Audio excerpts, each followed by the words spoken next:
Itu ada cerita nih, Afri sampai bilang, "Be, bapak gue kebetulan sebelah lu," kata gitu. Terus gimana? Bapak gue bilang, "Itu orang tuanya yang menang ya." Emang kenapa? Dia dari awal datang sampai pulang dia zikir gak berhenti.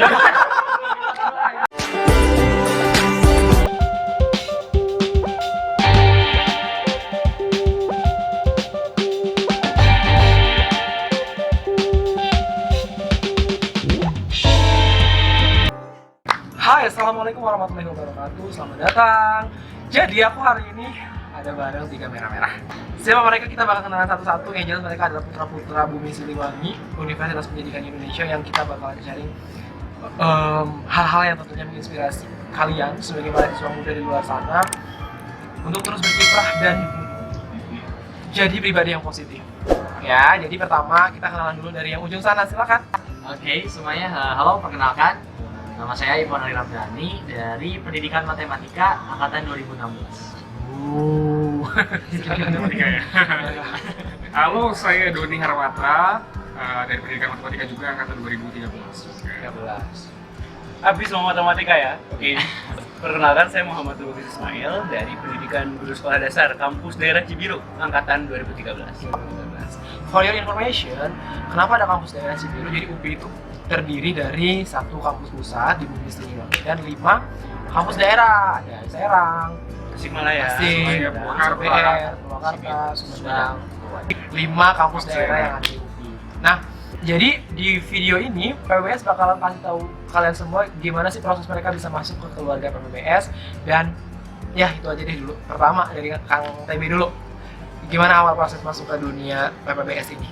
awalnya mau daftar tuh tahun 2014 nih, cuman waktu itu masih agak jipar. Oh, udah denger ya? Udah denger di 2014 ada acara buka kampus itu, cuman waktu itu kayak masih jipar gitu, apaan sih dari kampus daerah bisa nggak ikutan. Akhirnya tahun selanjutnya 2015 iseng-iseng lah, itu nggak ngasih tahu siapa-siapa, daftar aja sendiri, nggak pakai delegasi dari himpunan, terus nggak kasih cerita ke teman-teman, daftar aja, ikut seleksi, akhirnya lolos deh. Tahu-tahu ternyata pas seleksi ketemu sama teman lain dari kampus daerah juga, ada Kang Sandy. Kang Sandy juga jadi finalis lah akhirnya, jadi ada 2 orang dari kampus daerah jadi waktu itu. Oke, gitu ya. Berarti awalnya 2014 baru ikut, terus tapi karena masih ada rasa keraguan baru ikut di 2015. Kang Don? Kalau aku dulu sebenarnya sama sih, 2014 aku sempat nanya-nanya Bang Wende juga. Iya. Di awal berdirinya PPBS itu mau dibawa seperti apa, terus bentuk kegiatannya seperti apa. Cuma karena memang belum siap juga, karena masih penyesuaian juga sama pendidikan matematika yang mata kuliahnya luar biasa, tugasnya juga luar biasa. Jadi waktu itu masih coba kepo-kepo dulu. Terus 2015, wah udah mulai bagus nih kelihatan. Terus nyari tahu juga kira-kira kriteria buat jadi PPBS itu gimana aja, sama karena orangnya tuh harus well preparation, jadi harus disiapin sebagus mungkin. Jadi selama 1 tahun itu tuh mengamati kalau si juara PPBS tuh karakteristiknya kayak gimana, terus apa aja sih yang nah ini juaranya tahun lalunya ini, terus dipelajari tuh karakternya gimana, sama Dipelajari sama ini. dipelajari sama ini, terus dipelajari juga sama ini. Nah itu sih, jadi lebih ke karena nggak mau setengah-setengah, jadi lebih baik nunda dulu 1 tahun buat prepare di tahun berikutnya di 2016 Sampai akhirnya 2016 baru memberanikan diri untuk join. untuk join. Kalau Ipon? Kalau aku lebih ke awalnya nggak tahu PPBS ini. Benar-benar nggak tahu PPBS itu ada sebagai duta kampusnya UPI.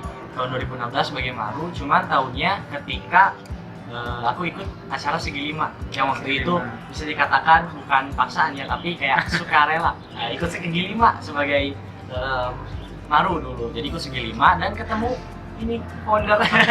Iya, dulu jadi MC ini Segi 5 pas Ipon Maru jadi MC. Waktu itu bertugas kalau nggak salah ada Kang Tri. Ya Bang ya. Oh iya. Kang Tri ada, iya Kang Tri terus Egya. Nah, penasaran kan pakai selempang. Ngapain tuh? Awalnya bukan underestimasi, tapi kayak penasaran dan benar-benar nggak tahu ya PPBS ini kayak gimana, apakah cuma udah cantik dan Tapi Ipon angkatan berapa kuliah? 2016. Iya kan MC mau kalau kan 16 siapa yang mau? Bang ini Kang Doni, Adi. Kang Doni, Oh, Kang Adi. Adi, Adi aku sama Kamu udah Teh fakultas. Awani. Ini nggak memperhatikan MC dong Anda? Enggak itu, cuman enggak, maksudnya enggak tahu MC pakai SAS, oh PPBS enggak, cuman lebih Tidak sah. menyorotinnya ke apa, Ke bawah ada? Bang Wenda kasih 5. Iya kasih 5 karena Promonya di mana-mana ya. Exposure-nya di sini. Oh bisa gitu. Acara matematika yang orang-orangnya tahu lah ya teman-teman semua kayak gimana. Jadi serius tapi dibawainnya dengan enjoy dan semuanya menikmati. Jadi kayak penasaran kayak gimana PPBS dan memberanikan diri pada tahun 2017. Ikut baru 2017. Nah itu tadi udah ya kisah-kisah mereka seputar perjalanan awal mereka untuk join di PPBS. Jadi banyak banget yang awal-awal itu nggak tahu sampai akhirnya memutuskan untuk berani terjun. Pada intinya memang harus berani terjun ya dan memutuskan untuk oke, kita coba hal baru. Ketemulah mereka di PPBS ini. Kemudian hal apa yang paling kalian ingat di angkatan kalian ketika PPBS jadi final? Bolehlah dari peserta, boleh sampai final. Apa yang paling kalian ingat? Selain crowning ya, karena mereka bertiga ini juara. Oh iya, bener, juara satu ya. Jadi ini tiga-tiganya itu sama juara 1 2015, 2016, 2017. Di 2014 itu ada di sebelah sini Kang Mumuh, tapi lagi di Turki. 2018 itu Kang Anas lagi apa fitness. Iya, jadi kita mulai dari Kang Doni dulu. Apa yang paling berkesan waktu di angkatan kalian?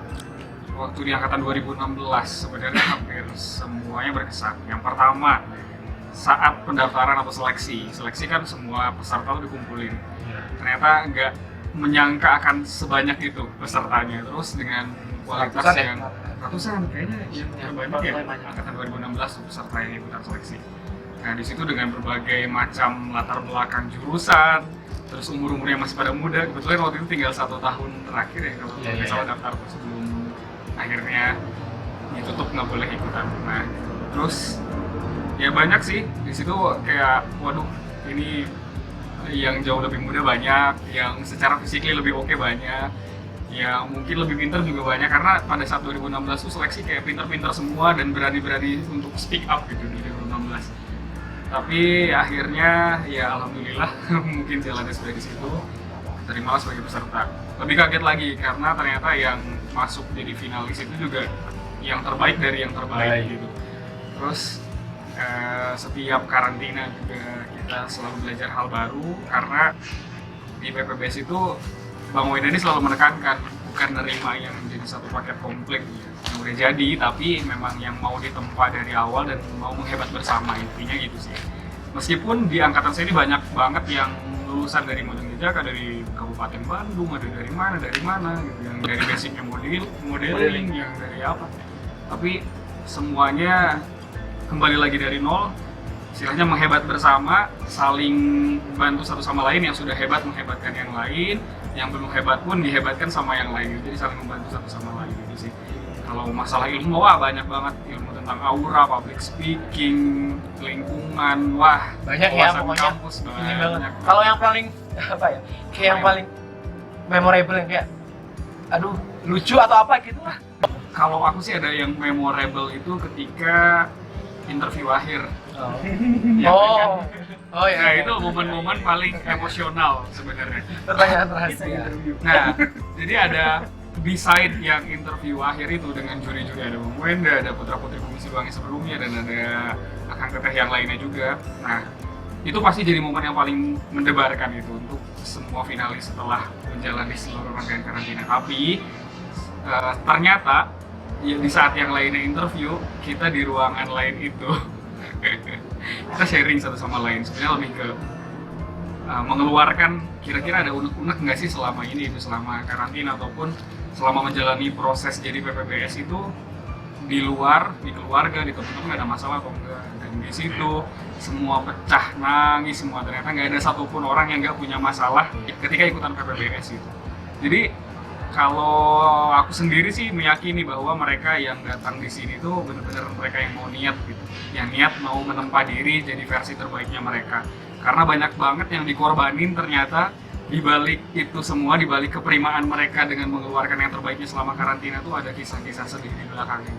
Dan di situ sih dimana semuanya itu keluar, semua nangis, semuanya nangis, mulai dari masalah pribadi, masalah orang tua dan lain-lain. Ketika seseorang sudah berbicara masalah pribadinya sendiri, privasi termasuk kisah keluarga dan orang tuanya, berarti orang itu udah percaya dan sudah sebegitu nyamannya, sudah menganggap bahwa ini keluarga mereka gitu sih. Oke, luar biasa ya. Tapi ada, ya itu adalah cara kita untuk menyatukan keluarga ini, kita sentuh hatinya.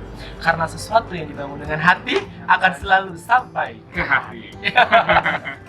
Ipon, apa yang paling berkesan Kalau paling 2017? berkesan ke hati ya, tentu sama kayak dari tahun ke tahun mungkin pada saat Itu ya. momen mencurahkan isi hatinya, begitu permasalahan pribadinya ataupun keluarganya.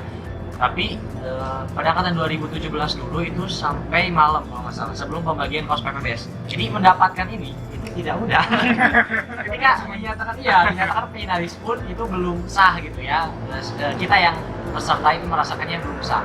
Sebelum kita tahu bahwa unek-unek orang lain, sama tadi yang disebutkan Kang Doni, bahwa oh ternyata orang lain berjuang di finalis, ikut karantina sampai malam, itu ada hal-hal lain di belakangnya itu yang dikorbankan kayak gitu. Terus sampai malam, sampai ada banyak kejadian yang memang nggak bisa dijelaskan gitu ya, karena memang Saking kita banyak momennya. saking banyak momennya.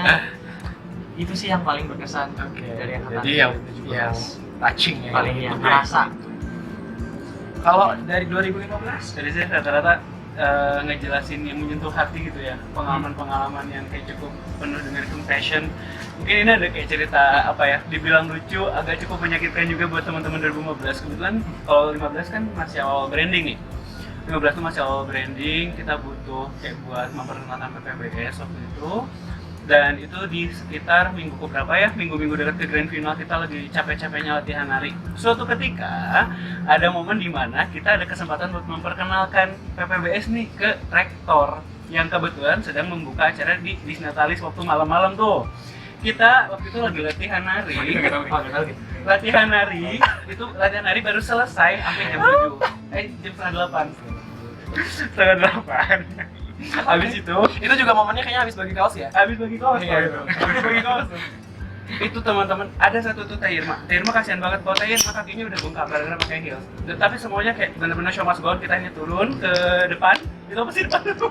Soal apa? Bareti. Bareti. Kita ke Bareti ya. Kita ke Bareti, di sana perkenalan kayak saat mengaping berpasang-pasangan. Nah, dari situ kita mikir kayaknya ini udah malam nih, kita kayaknya dari sini pulang deh. Ternyata ini sebelah saya yang tampan rupawan ini bilang kita lanjut lagi latihan hari sampai jam 11 malam. Masa perjuangan. Saking ingin menampilkan yang terbaik Ya. ini. Saking ingin tampil yang terbaik. Terus ya, saya percaya kalau sekiranya berlian itu berlian yang indah didapatkan bukan dengan tempaan yang mudah, dan betapa tegasnya Bang Wenda Lifuloh terhadap anak-anaknya itu benar-benar kerasa. Bang Wenda, saya menganggap Bang Wenda sebagai orang perfeksionis. Dia pengen ada production yang keren di setiap tahunnya.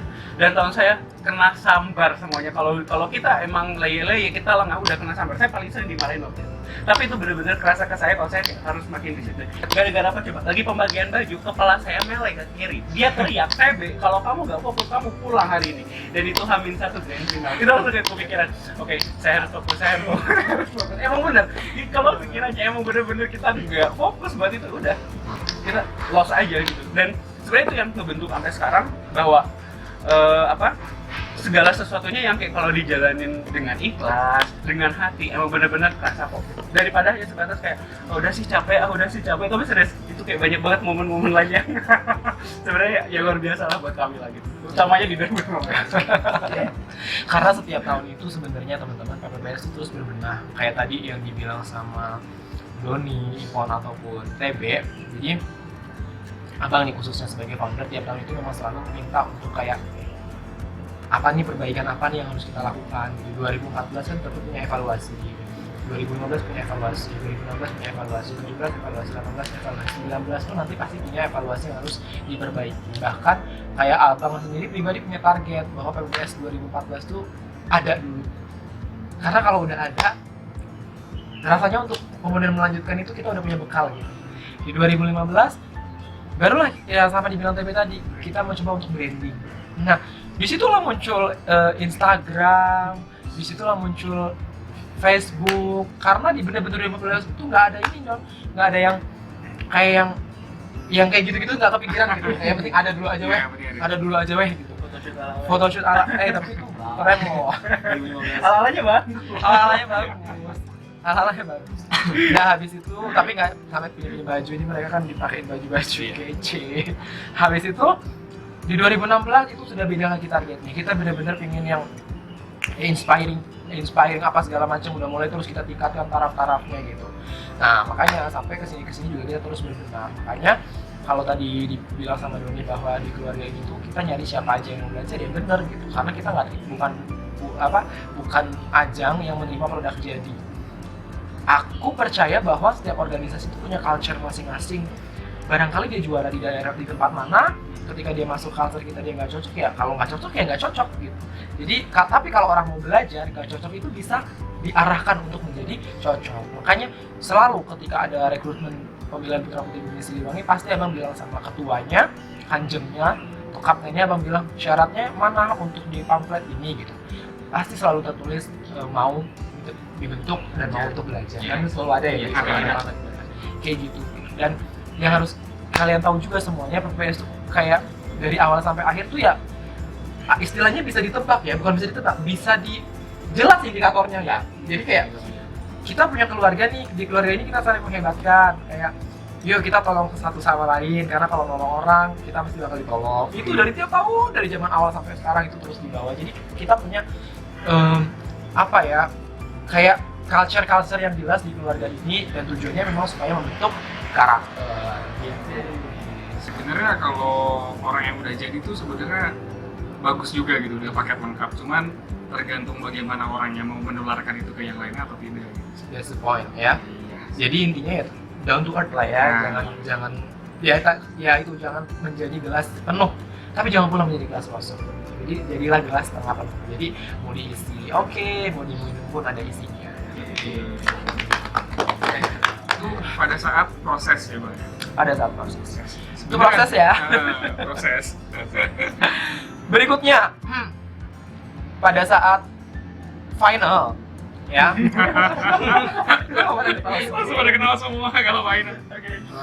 Oke, final. Apa yang paling diingat dan coba ceritain sampai apa bagian-bagian nyangka atau enggaknya. Kemudian kan ya sama rival terberatnya, sehingga kok bisa aku yang masuk, atau kan kadang-kadang kita punya momen kayak gitu ya.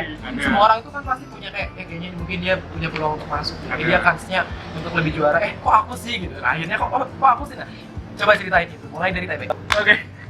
Jadi saya selalu paling ketawa karena ini akan selalu diingat oleh teman-teman saya di 2015. Terlepas dari interview yang cukup singkat. Akhirnya masuklah di grand final nih. Latihan saya selama gladi, saya selalu nabrak Tehnoy, yang kebetulan itu kayak pas banget buat opening dance. Dan ternyata itu sudah dihindari beberapa kali selama latihan. Pas hari H, nabrak tetap akhirnya nabrak. Satu tuh. Yang kedua, kebetulan saya sama Teh Mei waktu itu, nomor 28, saya nomor 27. Opening number, saya terlalu semangat kayaknya nih walkingnya. Saya nabrak Teh Mei di level loh itu nabrak Teh Mei di level.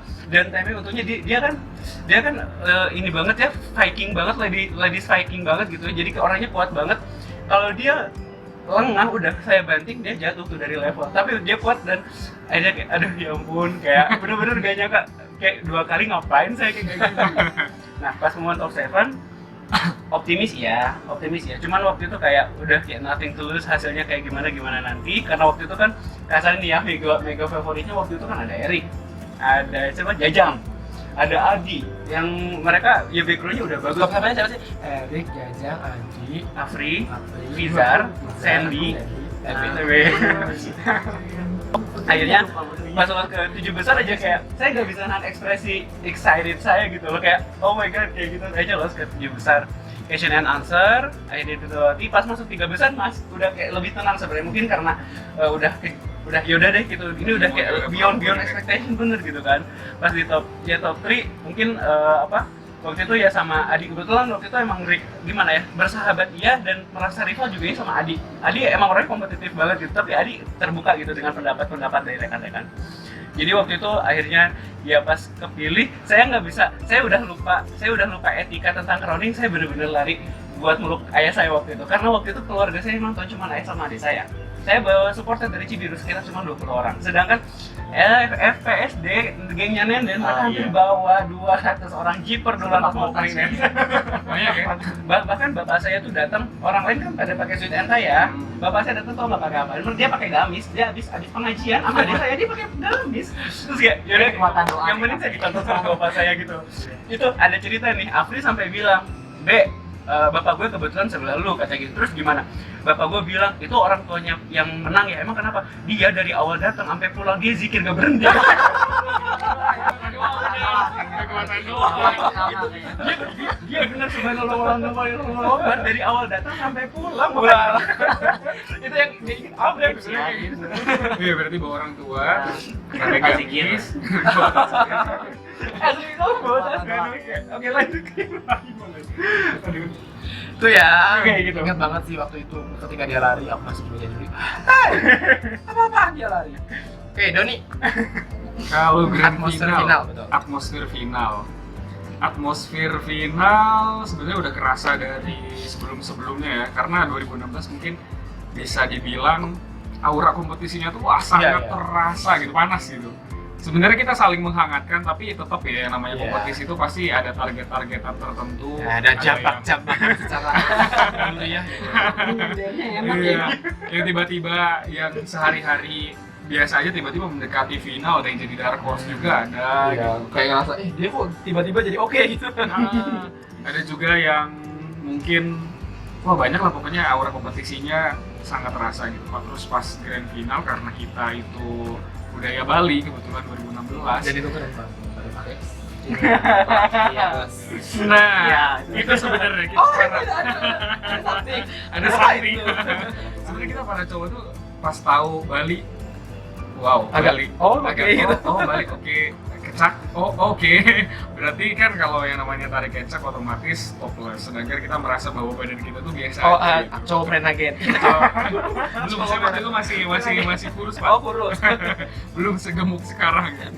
Jadi ngerasa waduh harus buka baju, padahal kita sendiri sebenarnya nggak pede gitu sama badan kita yang menurut kita nggak bagus sih, tapi ya standar biasa aja. Cuman balik lagi gitu, ketika Bang Wenda selalu mengingatkan untuk pede. Jika kamu sendiri nggak pede gitu, apalagi orang lain yang ngelihatnya gitu, kan kurang meyakinkan juga. Karena udah dijalani ikhlas, terus latihan tari Bali kan mainnya susah ya banget gitu, apalagi yang sampai gini-gini, yang set gitu. Terus juga yang kebetulan saya dipilih juga sama Tegar, yang dua pasang itu jadi lead ya. Nah itu kan harus ngangkat juga kan lumayan ya. Udah mah kita capek pegel lapis Tapi nggak boleh kelihatan, nggak boleh kelihatan. Oh, walaupun harus masih angkat berat nih. harus fresh, harus kontrol muka. Harus itu sih yang paling nggak bisa dilupain itu pertama karena Bali itu. Dan musiknya sekeren itu, koreografernya sekeren itu, koreografinya maksudnya. Dan koreografernya juga keren. Koreografernya juga keren. Siapa sih channel ini? Kayak yang Bali. Si ini, Rusihan, 20 tahun. Oh, Rusihan. Oh iya, Rusihan. Nah itu. Jadi dibantu sama teman-teman dari tari ya. Nah itu.